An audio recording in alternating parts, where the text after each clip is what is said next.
मैं श्रेया शुक्ला, आप देख रहे हैं वीके न्यूज। राहुल गांधी की मुसीबतें मानो कम होने का नाम ही नहीं ले रही। हाल ही में एक मामले में सूरत की अदालत ने उन्हें 2 साल की सजा सुनाई थी, जिसके बाद जैसे तैसे उन्हें जमानत मिली, लेकिन उनकी सांसदी चली गई। हालांकि सुप्रीम कोर्ट से मिली राहत के बाद उनकी सांसदी तो वापस मिल गई, लेकिन उनकी मुसीबतें कम नहीं हुई। आधा दर्जन से ज्यादा मामलों में बेल पर चल रहे राहुल गांधी की मुश्किलें एक बार फिर बढ़ गई हैं। तब मामला पीएम मोदी से जुड़ा था, इस बार मामला अमित शाह से जुड़ा है।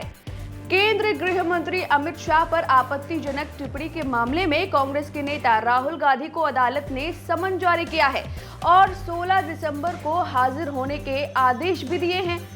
एमपी एमएलए की विशेष कोर्ट के मजिस्ट्रेट योगेश कुमार यादव ने ये आदेश जारी किया है।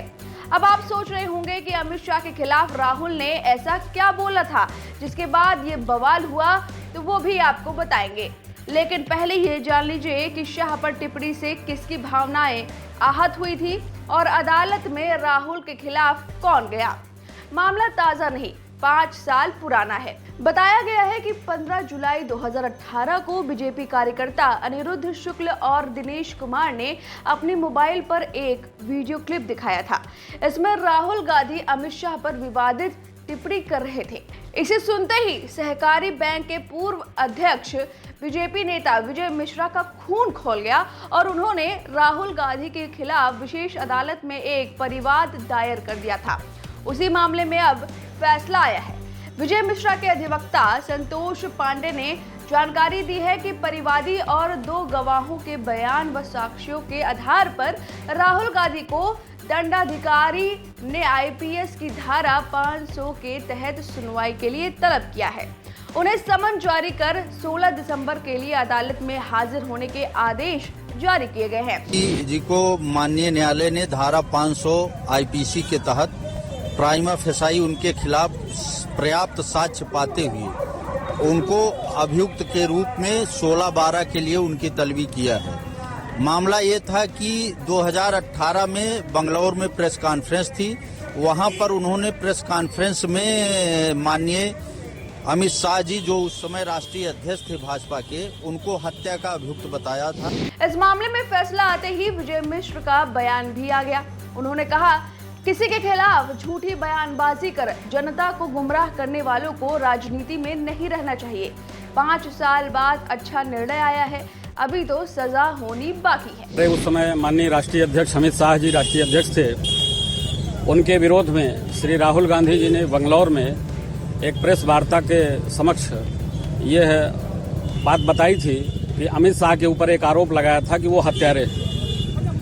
बहुत सारे आरोप लगाए और ये आरोप को जब मैंने सुना तो मुझे काफ़ी तकलीफ हुई, क्योंकि मैं पार्टी का 33 साल पुराना कार्यकर्ता हूँ। अब आप सोच रहे होंगे आपत्तिजनक टिप्पणी शाह के खिलाफ की तो मिश्रा जी की भावनाएं कैसे आहत हो गई और वे क्यों अदालत चले गए, तो इसका जवाब भी उन्होंने खुद ही दिया और बताया कि राहुल के बयान से उनकी भावनाएं आहत हुई, क्योंकि वे खुद बीजेपी से जुड़े हुए हैं। उनकी भी समाज में मानहानि हुई है, इसलिए उन्होंने कोर्ट में इस मामले को लेकर केस दायर किया था।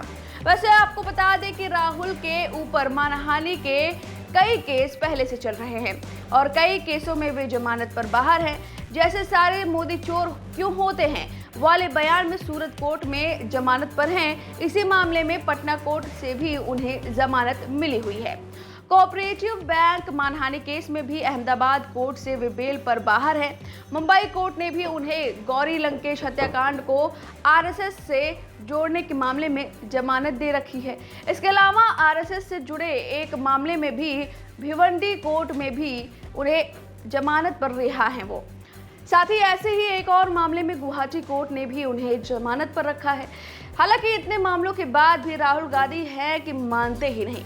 वे बार बार ऐसे बयान दे जाते हैं जिसके बाद लोगों की भावनाएं आहत हो जाती हैं और उन्हें अदालती कार्रवाई से गुजरना पड़ता है। अब इस मामले में भी देखना होगा कि अदालत राहुल गांधी के खिलाफ क्या सजा सुनाती है। इस खबर पर आपकी जो भी राय है हमें कमेंट करके जरूर बताएं। वीके न्यूज, राष्ट्र के नाम।